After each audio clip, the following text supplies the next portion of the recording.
Bienvenidos nuevamente a esta capacitación de introducción a la higiene y seguridad en el sector minero. En esta oportunidad vamos a desarrollar el curso de izaje de carga, ¿sí? Todo lo que tenemos que tener presente al momento de que se desarrolle esta tarea. Vamos a hablar un poco de la normativa aplicable a esta tarea. En primer lugar, tenemos a lo que es la ley de higiene y seguridad, que es la ley 19.587, y las reglamentaciones asociadas, como ser la resolución 906 del año 2015, que hace referencia a autoelevadores, el decreto 911 para la industria de la construcción y el decreto 249 para el sector minero. También tenemos la norma IRAM 3920 y 3921, que es la seguridad en equipos de izaje, condiciones generales para la capacitación de los operadores. También la norma IRAM 17020, que es la evaluación de la conformidad y los requisitos para el funcionamiento de diferentes tipos de organismos que realizan la inspección. También tenemos las normas internacionales ANSI, por un lado B56.1 en sus distintas actualizaciones y en segundo lugar la norma internacional ANSI B56.6 también en sus distintas actualizaciones, ¿sí? Estos son a rasgos generales las normativas aplicables a lo que es izajes de carga. Vamos a empezar con unos conceptos generales, ¿sí?, que debemos conocer, con los que debemos familiarizarnos. Equipos de izaje de carga hace referencia a los equipos que por su diseño permite el traslado y manipulación de materiales. El maniobrista, que son las personas certificadas y encargadas de dirigir la maniobra. Selecciona los equipos de izaje de acuerdo a la carga a movilizar utilizando el diagrama de carga de la grúa. También tenemos al operador de grúa, que son las personas certificadas encargadas de ejecutar la maniobra de operación bajo la dirección del maniobrista. Y el personal de apoyo, que son todas las personas que ejecutan actividades de apoyo bajo la dirección, obviamente del maniobrista, tales como la colocación de accesorios de izajes, amarres, sujeción de vientos, señalización, etc. Por un lado tenemos los izajes no críticos, que son aquellos en donde se da simultáneamente condiciones como el peso a elevar, incluidos los elementos auxiliares asociados, no supera el 70% de la capacidad bruta de la tabla de la grúa.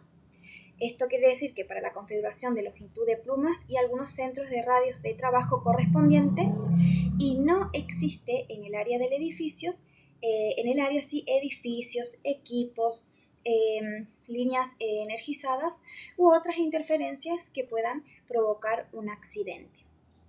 También tenemos el izaje crítico. El izaje crítico es de alto riesgo que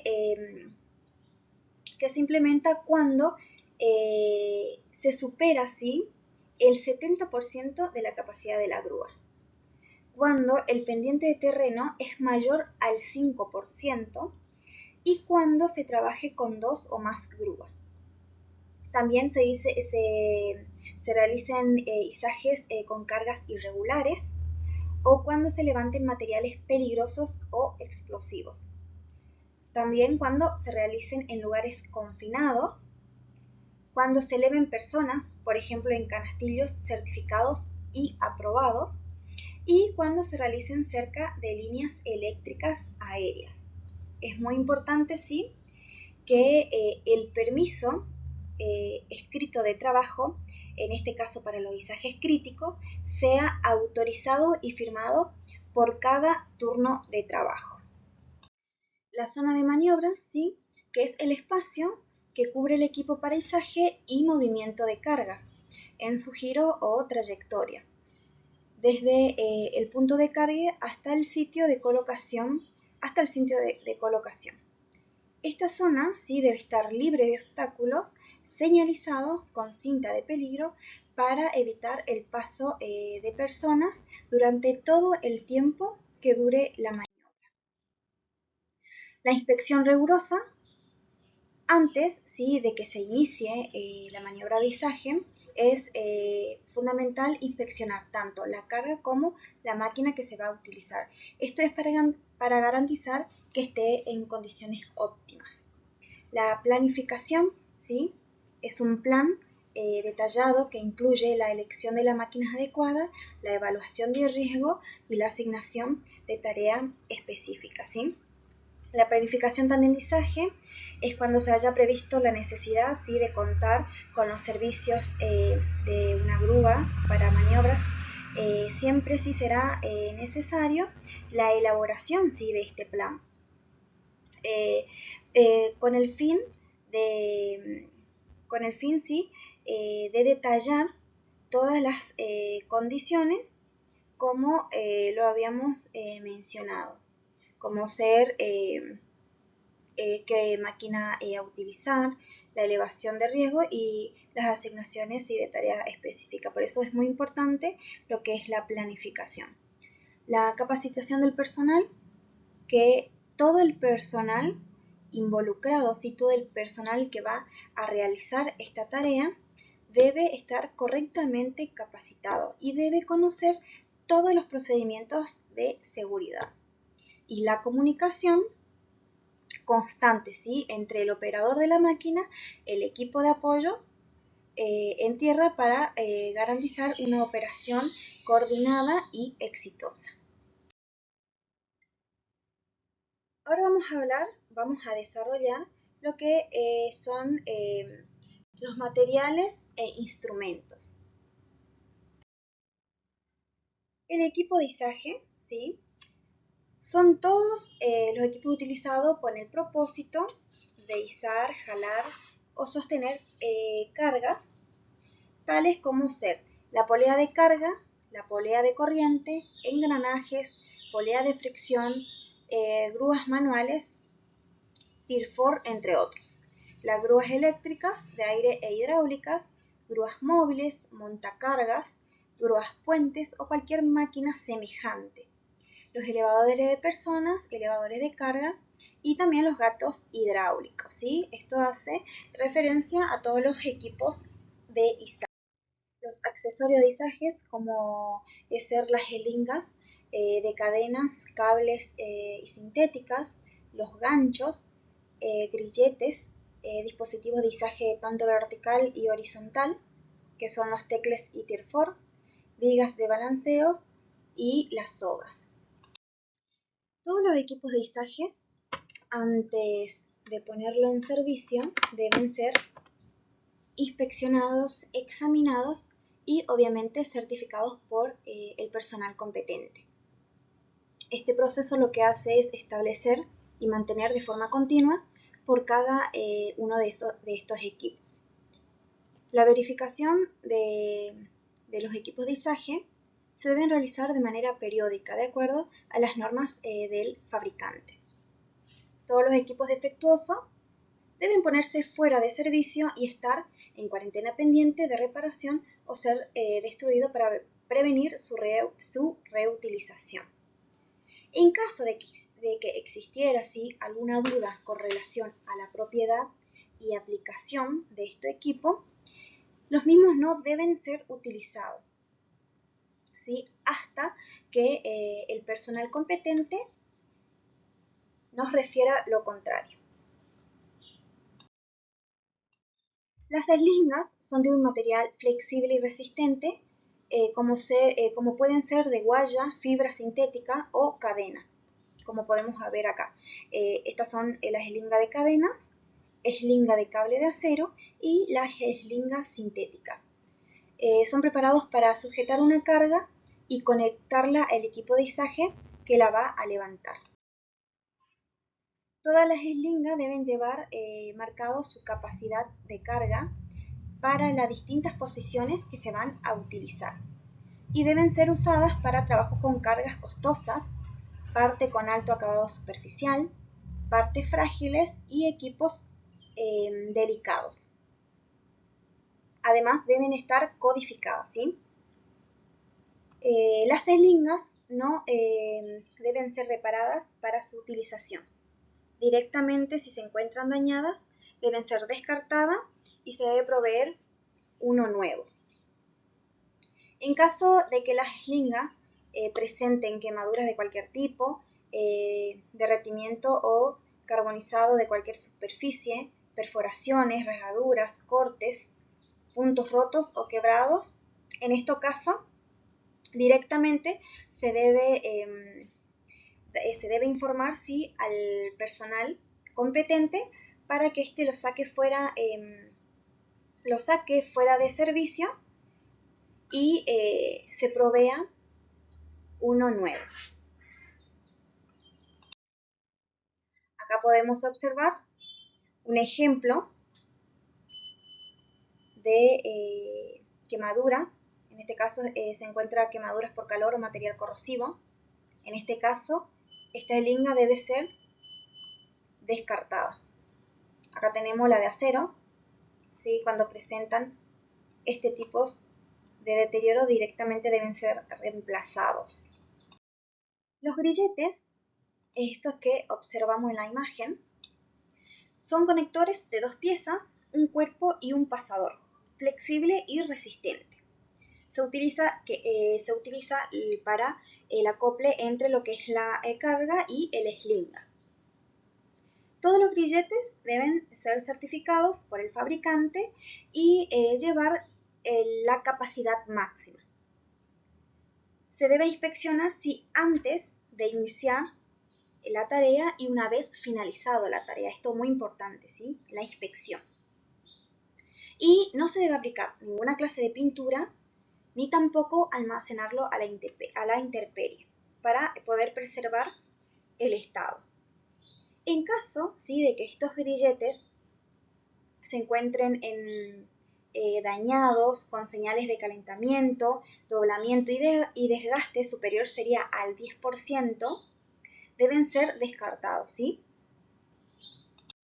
El estrobo, que son estos cables de acero que tienen ojales en sus extremos y que están diseñados para izar la carga de acuerdo a un límite establecido por el fabricante. Y los ganchos, que es esto que observamos aquí en la imagen, que son elementos también de acero que cuentan con una lengüeta de seguridad utilizado para conectar el equipo de izaje a la carga y que está diseñado también para la carga de acuerdo a un límite establecido por el fabricante. La cuerda guía, ¿sí? Que es utilizada para controlar la posición de la carga a fin de evitar que todos los trabajadores entren en contacto. Se debe retirar de servicio cuando presente cualquier deformación significativa. En caso que el desgaste sea más del 5% en ojo y cuello de gancho y otras áreas críticas, más del 10% de todas las otras áreas, ¿sí? Deben ser sacados fuera de servicio. No se debe sustituir, esto es muy importante, no se debe sustituir pasadores de grillete y no se debe soldar, tampoco se debe calentar, no se debe doblar o modificar de cualquier forma. Estos son los criterios que tenemos que tener en cuenta. Antes de utilizar un tecle, el trabajador debe realizar una inspección visual. Se debe realizar las mediciones de la velocidad del viento con un anemómetro calibrado y certificado durante toda la realización del izaje. Planificación, ¿sí? En una operación de izaje, como habíamos mencionado al principio, es una de las partes más importantes cuando debemos planificar, ¿sí? Antes de iniciar cualquier tarea, debemos realizar la planificación. El plan de izaje es uno de los procesos más importantes, ¿sí? Que añade todas las medidas de control operacional en todas las operaciones. Esto es a fin de evitar algún problema. Si algo sale mal, puede suceder un desastre, como daños a la propiedad, lesiones e incluso puede ocasionar la muerte.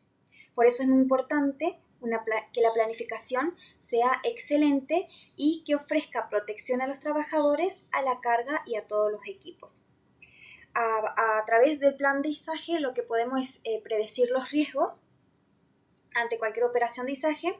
Debe abordar todos los riesgos predecibles involucrados en el trabajo e identificar los recursos apropiados necesarios para contemplar de forma segura el trabajo y establecer las acciones. ¿Sí? A través de este plan se puede establecer con claridad las acciones involucradas en cada etapa de la operación e identificar qué trabajadores van a participar y cuáles son las responsabilidades que van a tener cada uno. En el plan de izaje también se debe contar con todas las documentaciones requeridas para la ejecución de este trabajo. Señalar las limitaciones, ¿sí? Es importante saber lo que se puede y no se puede hacer para evitar forzar demasiado los recursos y que esto puedan comprometer la seguridad tanto del trabajo como de los trabajadores. Debemos emplear todos los equipos necesarios. Esto es a fin de determinar qué equipos son los adecuados para la operación, cómo ser el tipo de slinga que se tiene que utilizar, cadenas o qué dispositivos de seguridad y señalización se van a emplear. Acá podemos visualizar, ¿sí? Algunos riesgos para el operador, como ser golpes por objetos móviles, colisión entre grúa puente, atrapamiento por y entre objetos, cortes, entre otros. Y el riesgo para terceros, que es aplastamiento o golpe por caídas. Estos son los riesgos generales, tanto para el operador como para terceras personas. El análisis de riesgo. En el análisis de riesgo tenemos que preguntarnos o hacernos una serie de preguntas como para saber el nivel de riesgo a lo que está expuesto este tipo de tarea. ¿Cómo hacer? La carga se mantendrá bajo control, las eslingas están conectadas al centro de gravedad, el enganche es el adecuado, se requiere línea de viento, libre de personal, requisitos especiales, quién es el personal responsable del montaje, también dónde está el centro de gravedad, cuál es el ángulo de la eslinga, ¿sí? Estas son algunas de las preguntas que nos tenemos que hacer. La documentación, ¿sí? Que se tiene que contar al momento de realizar este trabajo. Por eso, en el plan de izaje, en el plan de trabajo de izaje, debe estar implementado, sería todos los documentos requeridos para la ejecución de este trabajo. En este caso, la matriz de riesgo, ¿sí? El permiso de trabajo escrito, los procedimientos de izajes, el plan de izaje en caso de que sea crítico, certificado de la operatividad de brazo hidráulico, no me salía la palabra, certificado de experiencia comprobado del operador de la grúa, ¿sí? Tengan en cuenta que el operador debe estar certificado para esa tarea. Y la inspección de preuso del camión grúa. Y demás documentaciones que nosotros consideramos que sea necesario que se encuentren documentadas.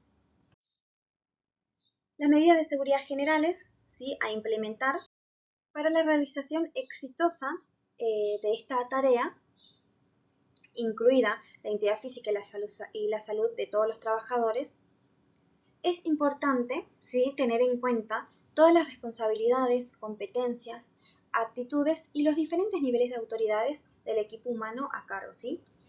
El cumplimiento exhaustivo de procedimientos, permisos, especificaciones técnicas, inspecciones, sistemas de comunicaciones y planes de contingencias relacionados. La identificación y acondicionamiento a las variables ambientales, que es muy importante, el viento y visibilidad. También las características del lugar, como ser líneas aéreas energizadas, compactación y pendiente de suelo, puesta a tierra de los equipos energizadas, entre otras. Evitar la posibilidad de configuración de actos o condiciones subestándares antes, durante y después de la ejecución de estos trabajos. ¿Qué debemos tener en cuenta en la inspección y mantenimiento de los equipos? Todos los equipos deben ser inspeccionados antes, durante y después de su uso, ¿sí? Para asegurar cualquier anomalía que se pueda presentar. También se debe contar con un programa de mantenimiento, ¿sí? Basado en las recomendaciones del fabricante. Para realizar modificaciones a la grúa se deberá contar con la aprobación del fabricante y posterior a esta, antes de que éste entre en servicio. Se debe realizar una inspección y certificación por una persona calificada. Estos son algunas inspecciones y mantenimientos generales, ¿sí? También es importante destacar que se debe llevar una inspección semestral, teniendo en cuenta los criterios detallados en los diferentes anexos relacionados a los equipos de izaje. ¿Cómo debemos proceder antes, durante y después de una tarea? Antes de iniciar la tarea, se debe establecer el plan de izaje y permiso de trabajo, donde se contempla todo lo que son los peligros y riesgos, también la estructura a elegir, el equipo a cargo, así como las condiciones de terrenos y también las condiciones ambientales. También se debe, antes de iniciar la tarea, se debe determinar qué equipos, parejos y maquinaria se van a emplear, y se debe asegurar que no existan sistemas energizados conectados a la carga, y en caso de ser así, se debe proceder al bloqueo y etiquetado de esos equipos. También, antes de iniciar la tarea, los aparejadores deben verificar lo que son los ojos de izajes, la carga, que no se encuentren daños estructurales, que la carga estén aseguradas sin potencial para un cambio significativo en el centro de gravedad. También artículos, herramientas, materiales que no estén asegurados sobre la carga y que pudieran caerse durante el izaje. Los cables de retención estén instalados según sea necesario para controlar y guiar la carga. Durante el izaje se debe supervisar si el alcance espacial de la maniobra con respecto de la línea de alta tensión. Esto es en caso, una vez ya aprobado el plan y permiso por parte del personal responsable. También se debe asegurar tanto la inclinación máxima de la pendiente, así como garantizar la horizontalidad del equipo principal del izaje. Se debe desplegar los estabilizadores sobre la plancha de madera y tacos. También, ante la detención ya sea de fallas o fatigas, se debe retirar los artículos etiquetándolos para su posterior destrucción. Sí, estos son algunos ítems que se debe realizar durante el izaje. Y una vez finalizado la tarea de izaje, no deben quedar en suspensión ni las cargas ni los aparejos, equipos o cesta utilizados en la maniobra. También se deben establecer la secuencia ordenada de desmontaje. Se debe revisar todos los elementos que se utilizaron y que revelen deterioro al haber sido sometido a esfuerzos críticos. También, antes de descender de la grúa, el operador debe bajar completamente la pluma de izaje. Se debe bloquear los controles y desconectar la llave principal, y se debe remover la señalización, permitiendo que el área de trabajo quede limpio y ordenado. Estas son algunas características que se deben realizar una vez que haya finalizado la tarea de izaje. Bueno, para finalizar con este tema, acá les dejo unas imágenes que hacen referencia a las señales manuales para las grúas. Por ejemplo, esta señal significa subida lenta, la que continúa, detención, acompañamiento, detención urgente, desplazamiento de maniobra, ¿sí? La que observamos en esta imagen, desplazamiento horizontal lento y por último fin de mando, ¿sí? Estos son algunas señales manuales estándar para las grúas. Para finalizar este tema, les dejo con un video haciendo resumen de todo lo que fuimos desarrollando a lo largo de este tema que es carga de izaje. Manejo de cargas. Manejo de cargas. Izaje. Objetivo: establecer los lineamientos para realizar maniobras de izaje de carga con equipos mecanizados, así como prevenir y controlar los riesgos asociados a tareas tales como desmantelamiento de algún equipo, movimiento de maquinaria, instalaciones y construcción. Alcance: este procedimiento aplica a todas las áreas involucradas en manejo de cargas y a todo el personal responsable de maniobras de izaje con equipo mecanizado. Equipo de protección personal: casco con barbiquejo, lentes de seguridad, guantes de acuerdo a la tarea, ropa de trabajo con manga larga, bota industrial con casquillo. Todo el equipo debe estar en buenas condiciones.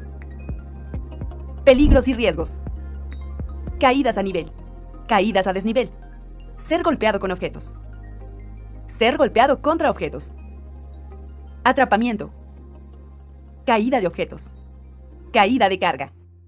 Requisitos para el personal: toda actividad de izaje debe contar con los permisos requeridos, así como con un AST, análisis de seguridad de las tareas. Los permisos deben de realizarse por parte del personal asignado a la tarea y ser utilizados y revisados en el lugar de trabajo por el supervisor. El operador de grúa y maniobristas deben contar con una certificación para realizar las maniobras de izaje. Es importante que antes de iniciar las actividades, el personal cuente con revisión médica específica para dicha maniobra. El operador y maniobrista debe contar y mantener constante comunicación por medio de radios portátiles durante toda la maniobra, así como conocer y utilizar el código de señales. Durante la maniobra de izaje está prohibido interrumpir al operador en cabina y al maniobrista a cargo. El operador de grúa es el responsable de la revisión y mantenimiento preventivo del equipo y accesorios que se vayan a utilizar. Lo anterior con base a lo establecido por el fabricante. Todos los accesorios y equipos de izaje deben ser revisados por personal calificado antes de cualquier maniobra. Los dispositivos que presenten daños por ningún motivo deberán ser utilizados. Este proceso es de forma continua y las verificaciones deben ser conforme a las normas de fabricación mediante los formatos establecidos. Queda prohibido que el personal transite o permanezca por debajo de la carga suspendida. Requisitos del equipo: es importante que el equipo cuente con letreros de advertencia que sean visibles para el personal. Los equipos y accesorios de izaje, como eslingas, grilletes, estrobos, ganchos, etc., deben tener identificada la capacidad nominal y ser revisados periódicamente para asegurar que se encuentren en buenas condiciones. Se deberá delimitar la zona de maniobra en todo su perímetro con base al radio de giro del izaje. Antes de iniciar la maniobra, se deberá realizar la inspección de la grúa móvil y accesorios utilizando un checklist para el registro correspondiente. En caso de encontrar algún punto de incumplimiento de seguridad, por ningún motivo podrá efectuar la maniobra hasta reemplazar y/o corregir la falla según aplique. Es indispensable revisar las condiciones ambientales como viento, lluvia, iluminación, etc. Si las condiciones no son las adecuadas, la maniobra no puede ser realizada. La velocidad del viento debe ser menor a 20 km por hora. Se deberá tener especial cuidado con las instalaciones de líneas eléctricas energizadas al momento de trasladar, ensamblar y maniobrar un equipo.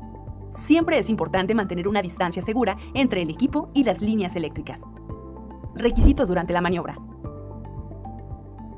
el operador de la grúa debe comprobar la estabilidad de la carga en su posición final para el retiro seguro del accesorio de izaje. El operador de la grúa y maniobrista se deben comunicar aplicando el código estandarizado de señales, siendo el maniobrista la única persona autorizada para dirigirla. En cualquier actividad de maniobra de izaje debe haber supervisión por parte del Departamento de Seguridad. Los equipos de izaje no deben ser cargados a más del 75% de su capacidad. Se debe evitar dejar cargas suspendidas mientras se realizan reparaciones o ajustes en grúa y equipos de izaje involucrados. Al momento de posicionar los estabilizadores, el operador o maniobrista debe asegurar que no se encuentre personal cerca de la zona, además de verificar que el terreno sea estable. Para ello, es importante consultar al área de ingeniería. Solamente se deben manipular cargas de acuerdo a la tabla de capacidad del equipo con base al...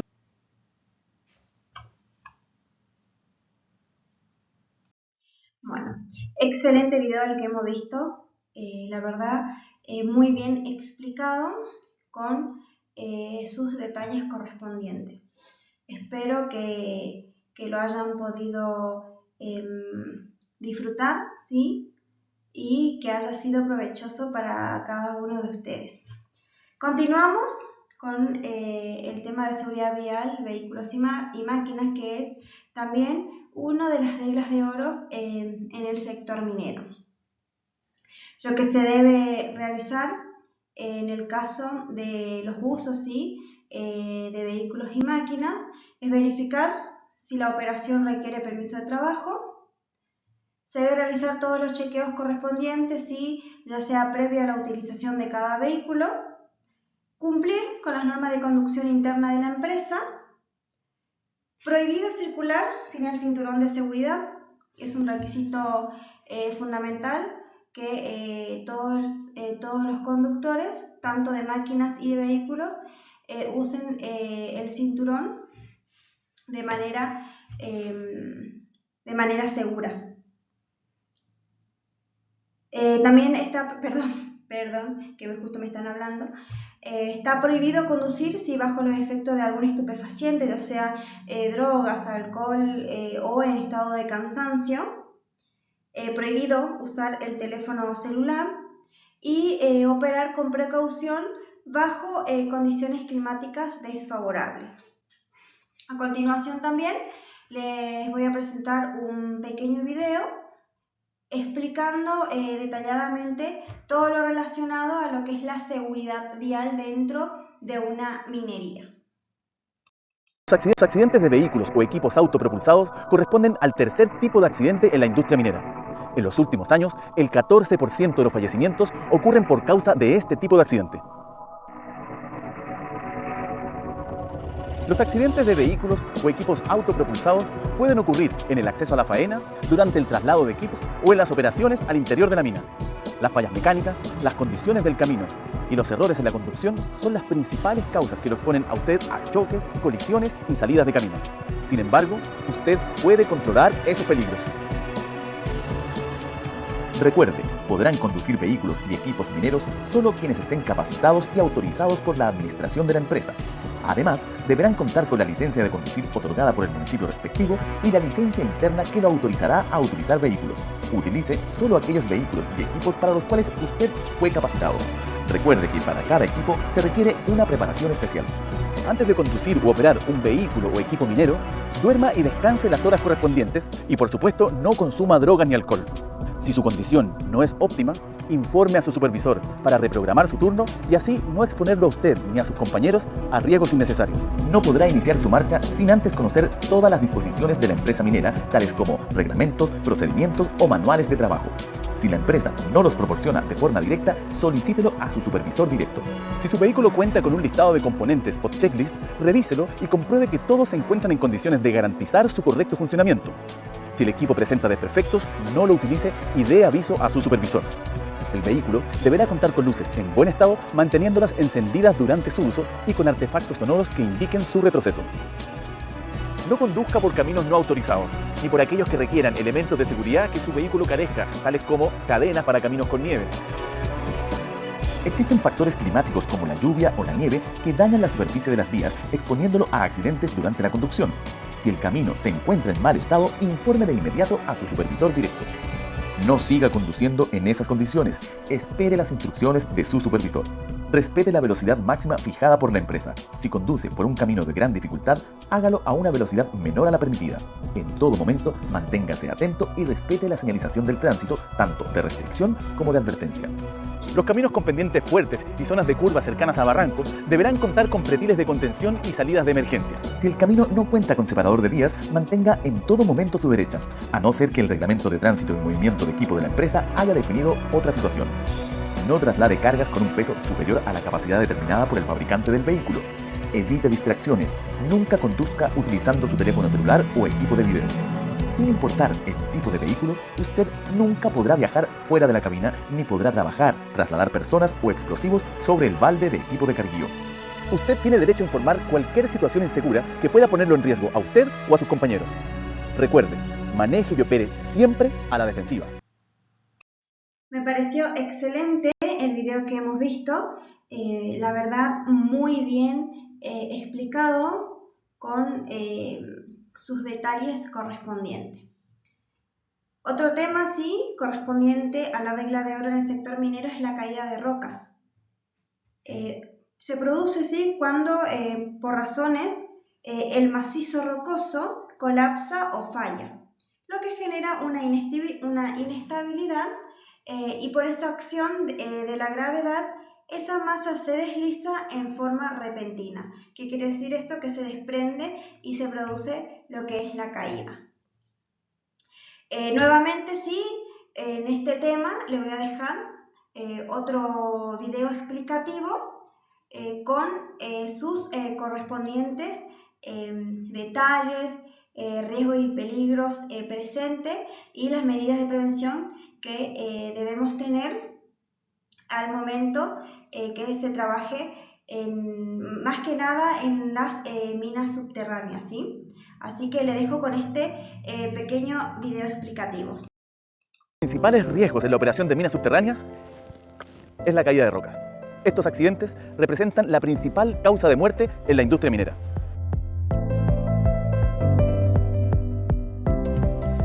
La masa rocosa que rodea galerías, piques, chimeneas o túneles ejerce una gran presión sobre las caras libres, generando grietas o espacios débiles entre la roca, las cuales posteriormente se soltarán y caerán dañando instalaciones y exponiendo a los trabajadores a accidentes.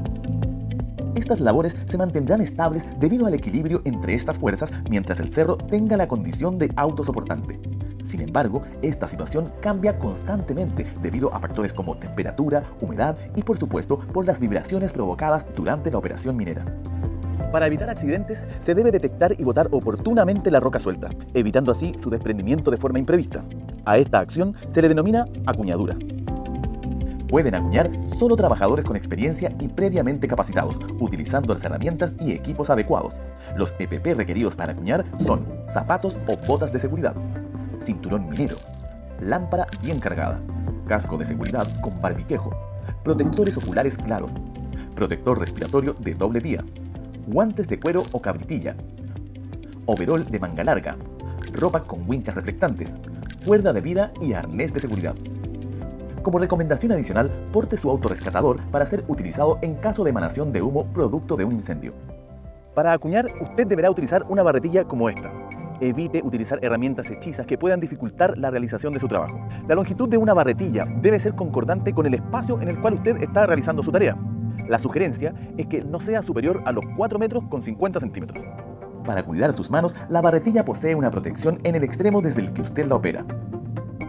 En el extremo opuesto, la barretilla está provista de una punta y una bola que permiten detectar y desprender el material suelto. Su supervisor o administrador de asignaciones son las únicas personas que pueden permitirle el acceso a la faena y posteriormente autorizarlo a acuñar. Cuando el terreno es muy inestable y la masa rocosa no se soporta por sí misma, debe fortificarse, instalando estructuras de hormigón, madera o metal en el espacio generado por la excavación. Así, se logrará restablecer el equilibrio entre las fuerzas y se estará en mejores condiciones de resistir la presión del cerro. Existen dos tipos de fortificaciones: las rígidas, que no permiten ningún movimiento de roca, y las flexibles, que permiten deformaciones que mejoran las propiedades de resistencia de la roca. Una vez en la zona de trabajo, preocúpese que el área esté ventilada e iluminada y, de ser necesario, verifique la calidad del aire utilizando equipos de medición de gases. Delimite el espacio con señaléticas o cenefas de seguridad que adviertan la presencia de un sector sin acuñar. El acceso está restringido a quienes no formen parte de las labores de acuñadura. Solo podrá acuñar ubicándose en un lugar que ya ha sido revisado, es decir, en una zona acuñada, reforzada o fortificada. El terreno donde pise debe estar firme y estable. Compruebe que su ubicación le permita evacuar hacia el exterior en caso de provocarse un derrumbe. Está estrictamente prohibido transitar o realizar trabajos de este tipo en caserones. Adopte una posición equilibrada, con los pies bien apoyados, levemente separados uno delante del otro. Con la ayuda de su lámpara, observe y determine la zona que va a acuñar. Acuñe sosteniendo la barretilla a un costado de su cuerpo en un ángulo de 45 grados, siempre en dirección a la zona que se está acuñando. Recuerde, nunca se ubique inmediatamente bajo la zona a acuñar. Para detectar planchones, golpee la roca con la punta de bola. Escuche con detención. Si el sonido es metálico, la roca está firme. Si el sonido es hueco, estará en presencia de roca suelta que deberá acuñar. Si escucha crujidos o goteos o no logra mover un planchón, no insista. Son señales de peligro de caída de roca. Aísle el sector y dé aviso inmediato a su supervisor. Un aviso oportuno puede salvar vidas. El área con peligro de derrumbe debe ser informado a sus compañeros con barreras y señalizaciones. Muy importante, nunca actúe solo. Para acuñar en altura se utilizan equipos de levante o andamio, los que deben estar fuera del alcance de los planchones que puedan caer. Utilice cuerdas de vida y arnés de seguridad y no se suba a escalas, rocas, ductos o maquinaria pesada para desarrollar estas labores. Acuñe siempre desde la parte superior y en descenso. Cuide que su cuerda de vida no cruce de una pared a otra para evitar ser arrastrado por la caída de un planchón. Nunca acuñe sobre otro acuñador. Preocúpese de no golpear a sus compañeros con la barretilla. Si se sitúa en un área peligrosa, túrnese con su compañero. Mientras uno acuña, el otro debe observar el techo y las paredes para advertir riesgos y evacuar en caso de derrumbes. Recuerde, usted debe acuñar antes, durante y después de cada operación minera que se realice. El trabajo de acuñadura debe salir bien a la primera. Aquí no hay segundas oportunidades. Y para finalizar, sí, con las reglas de oro en el sector mineros, tenemos que tener presente la protección de equipos y dispositivos de seguridad. Todos los equipos deberán estar habilitados, sí, por el área correspondiente para su correcto uso. Deben realizar, se deben, sí, realizar todos los chequeos previos a la utilización para que se aseguren de que todos los cierres de emergencia estén identificados y sean visibles y accesibles. Nunca se debe operar equipos que no tengan la protección y dispositivos correspondientes. Se debe utilizar en todo momento los equipos de protección personal seleccionados, sí, por el Servicio de Higiene y Seguridad y también por el Departamento de Medicina del Trabajo y provisto por el empleador. Y por último, todos los elementos de protección personal deberán tener sus certificados correspondientes. Bueno, hemos finalizado, hemos llegado al final de esta clase, ¿sí? Fuimos desarrollando lo que son las reglas de oro que debemos tener presente en el sector minero. Le dejo un saludo, gracias por estar de ese lado y por compartir con nosotros todas las experiencias y conocimientos, ¿sí? Muchísimas gracias, nos vemos en la próxima clase, un saludo.